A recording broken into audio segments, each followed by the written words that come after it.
Hi, everyone. A very good evening to all of you. So, today, while coming back from the institute, I was checking my mails and I saw there were a lot of students who've sent me mails regarding that how they are losing confidence before the prelims.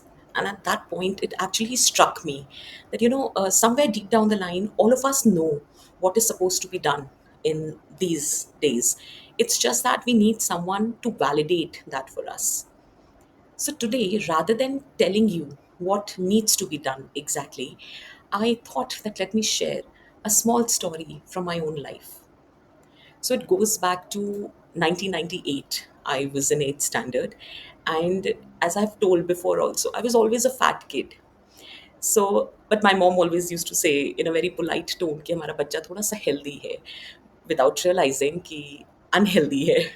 But anyway, but despite being fat, I was a pretty decent dancer.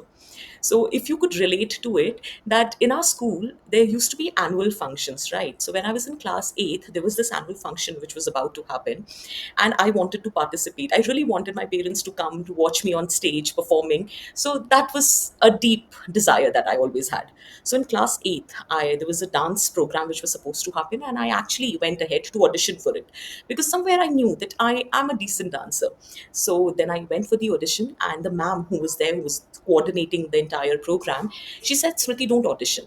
So I was like, कि क्यों ma'am audition पूरे हो गए हैं क्या? So then she was like कि नहीं स्मृति, I have a certain image of the students who are going to perform on stage, and तुम उस क्राइटेरिया में फिट नहीं होती. I knew what was she trying to say, and I was like कि कोई बात नहीं मैम, तो मतलब better luck next time type वाली situation. And I would not lie, मुझे बुरा लगा था. अब समझ सकते हो ना यार, 13-14 साल का बच्चा, बुरा लगता है. So when I came back home and for 2 days I was very upset, and I told my mother that at least they should have given me an opportunity to audition. अगर उन्हें मुझे रिजेक्ट करना था तो वैसे ही कर देते ना, बट मुझे ऑडिशन देने तो देते. But then that time I realised कि there is a trait about me, that मैं बहुत ही ढीठ किस्म का इंसान हूँ. सो 2 दिन बाद ये सारे दुख खत्म हो गए मेरे जीवन के. और फिर क्योंकि मेरा अल्टीमेट ऑब्जेक्टिव डांस नहीं था, मेरा अल्टीमेट ऑब्जेक्टिव था स्टेज पे परफॉर्म करना.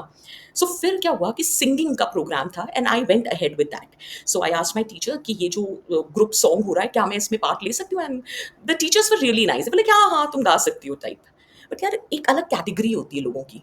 कुछ लोग होते हैं जो अच्छे सिंगर्स होते हैं, कुछ होते हैं जो एवरेज सिंगर्स होते हैं, कुछ होते हैं जो बाथरूम सिंगर होते हैं, और फिर कुछ होते हैं जिस कैटेगरी में मैं आती हूँ, जो मतलब किसी भी गाने की हालत बुरी कर सकते हैं. सो मैम इतने दिनों से सोच रही थी कि सब कुछ ठीक चल रहा है, but why all of us are going off tune. तो फिर एक दिन उन्होंने क्या किया कि सबको बोला कि इस क्यू पे रुक जाना. बट उन्होंने मुझे नहीं बताया, क्योंकि मुझे लग रहा है कहीं उन्हें शक था. बट सब उस क्यू पे रुके और मैं नहीं रुकी. एंड फिर उनका शक यकीन में बदल गया कि वो जो एक इंसान जो इतना ऑफ ट्यून जा रहा है वो मैं हूँ. But she was being very polite, very kind. उन्होंने मुझसे कहा कि स्मृति देखो, तुम इतनी मेहनत कर रही हो बेटा, लेकिन ना गाना तुम्हारी बस की बात नहीं है. तो तुम एक काम करो, तुम गाना मत गाओ, तुम इंस्ट्रूमेंट कर लो. देखो यार, फिर वही वाली बात, एक मैं ढीठ, दूसरी मेरा मेन ऑब्जेक्टिव था स्टेज पे परफॉर्म करना. तो अब वो मैं कहीं पे भी करूं कोई फर्क नहीं पड़ता. तो फिर उन्होंने मुझसे कहा कि तुम इंस्ट्रूमेंट अच्छा प्ले कर लो, कि तुम वो करो. अब यार 20 दिन रह गए थे एनुअल फंक्शन को. मैं कितना भी कोशिश कर लूँ, आप 20 दिन में कोई इंस्ट्रूमेंट इतना नहीं सीख सकते कि आप जाके लिटरली स्टेज पे परफॉर्म कर लो. तो फिर उस टाइम पे ना एक इंस्ट्रूमेंट था, वो एक, उसमें ना बीड्स लगी हुई होती हैं, and it is that round instrument with a stick, and आप छन छन छन आप अपने हाथ पे करते हो. एंड आई वाज लाइक कि हाँ, ये मैं कर सकती हूँ. और ये 20 दिन की प्रैक्टिस, तो पूरा स्टेज है, पूरा instrumental group is sitting, some people are playing sitar, harmonium, tabla, everything, and I was standing on a small chair at the back playing that instrument, chun chun chun. And to be very honest, I don't know, आपको सुन के second hand embarrassment हो रहा होगा तो बात अलग है, मुझे बिल्कुल एम्बैरेसमेंट नहीं था. In fact I was very proud, I was very happy कि मैं एक तो एनुअल फंक्शन में परफॉर्म कर रही हूँ, एंड दूसरे मेरे parents, they were equally proud of me. In fact वो सबको बोल रहे थे, वो जो पीछे लड़की खड़ी है और वो जो बजा रही है छन छन छन, she is our daughter. So मतलब what I am just trying to say is that उन टाइम पे मुझे रियलाइज हो रहा था दैट आई एम प्रिटी ढीठ kind of a person. Cut to next year, I was in class 9th. एक चीज क्लियर हो चुकी थी कि अगर मुझे स्टेज पे परफॉर्म करना है तो dance is a no for me, singing बस की नहीं, इंस्ट्रूमेंट इतनी जल्दी मैं सीख नहीं सकती. फिर मुझे रियलाइज हुआ कि ड्रामा तो मैं कर ही लेती हूँ, dramatics is something I am quite good at it. So then I thought कि लेट मी ट्राई ड्रामेटिक्स. तो फिर मैंने वहाँ का ड्रामेटिक्स क्लब ज्वाइन किया। उसमें क्या था कि आई थॉट कि what is required is the the skill for acting. But then वहाँ जाके भी मुझे पता चला कि जो ड्रामा में मेन लीड होते हैं उनको they have to look a certain way, and if they don't fit that criteria they are not made the main lead. But anyhow, ever enthusiastic kid, so I went. And मुझे पहला play याद है, उसमें literally मुझे पेड़ का role दिया गया था। एंड 1 महीने का उसका प्रैक्टिस था, and you would not believe, जो मेन लीड थे वो प्रैक्टिस में एब्सेंट हो जाते थे, बट मैं कभी नहीं होती थी, बिकॉज मुझे था कि मैं पेड़ ही बनी सही, but I do it very diligently. So फिर नेक्स्ट प्ले आया, और नेक्स्ट प्ले में मेरा थोड़ा सा प्रमोशन हुआ, और इस बार मुझे दरबान का रोल मिला। एंड उस दरबान के रोल में क्या था, मुझे पहली बार ऐसा फील हुआ कि लोगों को लग रहा था छोटा रोल है, बट मेरे लिए वो प्रमोशन था, क्योंकि finally I got a dialogue to say. और उसमें क्या था कि मुझे ऐसे खड़ा रहना था, और मेरे को बोलना था, राजा साहब आपसे कोई मिलने आए हैं। और फिर देन आई लाइक, जी राजा साहब, and that's it.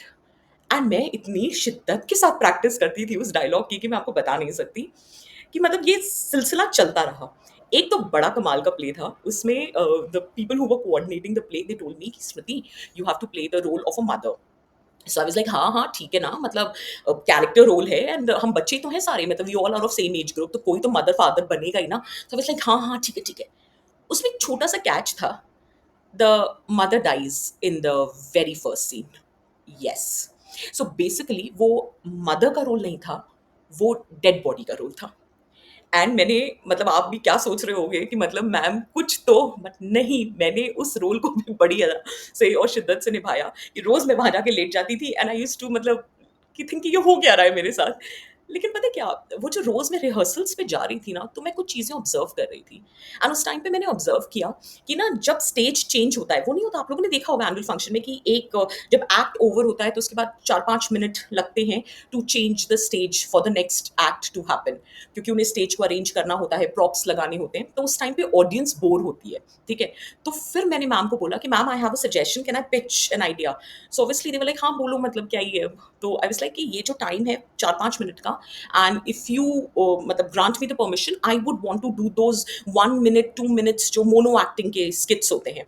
So then she was like, okay prepare something and show. And you would not believe, I was selected for that. एंड उस साल फिर क्या हुआ कि जो ये एक्ट्स होते थे जिनके लिए मुझे रिजेक्ट किया गया था, तो उनके बीच में जो गैप होता था, उस पे मैं ऑफ स्टेज, एज इन जो कर्टन के बाहर, मैं वो फिलर्स परफॉर्म करती थी। एंड वो मेरे लिए सबसे एक वो सेंस ऑफ अचीवमेंट वाला स्टेज था, क्योंकि इतना appreciation, I played the role of pandit ji, I played the role of a village girl, I played the role of a munim, the cunning munim, I did everything that year. और वो हर थोड़ी देर में मैं आ जाती थी, तो सब तो एक एक एक्ट करके चले जाते थे, I was a constant person जो पूरे टाइम उसको विजिट कर रहा था। एक एक्ट खत्म होता था, स्मृति एंटर्स, दूसरा एक्ट खत्म होता था, मैं एक और कैरेक्टर प्ले करके एंटर करती थी, फिर तीसरा एक्ट, देन आई, एंड उस शाम, उस evening, I got so much of praise, so much of appreciation. I still remember the chief guest said that this girl has stole the show. And उस दिन एक अजीब सी खुशी थी। तो मैं आपको जो बेसिकली इस कहानी के थ्रू बताना चाह रही हूँ वो ये है, that what I learned from it is that if you genuinely want a spot on the stage, then you have to make it. There will never be anyone who's going to wrap it in a bubble wrap with a note saying that, you know what, you are prelims ready, go give the exam. Nobody is ever going to tell you that. So, if today you feel like a background tree in this world of UPSC, then please hear me out. Don't give up just because you haven't read some XYZ book. Don't give up just because you are scared after listening to some topper's talk. Don't give up if your last mock you didn't score as per your expectation. Because prelims is not about being perfect, it's about showing up every time. Like I did. Remember? Chun, chun, chun. So go give the exam. अपनी जगह यार खुद बनानी पड़ती है. And you are not realizing you are more than prepared. And no one else can motivate you more than your own self. Go stand in front of the mirror, talk to yourself, give yourself a pep talk. That is all what is required. अरे यार कर सकते हो. और कितने ऐसे किसे, and who never, whoever knows, मतलब next year इसी टाइम पर आप टॉपर स्टॉप दे रहे होगे और आप ये बोल रहे होगे कि कैसे I was thinking before 2025 prelims कि मैं दे भी सकता हूं या नहीं. And see, I gathered the courage, I wrote prelims and today I am in front of you giving this topper stop. Who knows, manifest करो यार. ऐसे थोड़ी ना. जब मुझ जैसी लड़की जिसको हर बार ये बोला गया हो you can't be on the stage, if I created my space, then so can you. So remember, trees will grow, dead bodies will rise, and fillers someday will become the headliners. So, on that note, I wish you all the best. Good night, take care, happy studying.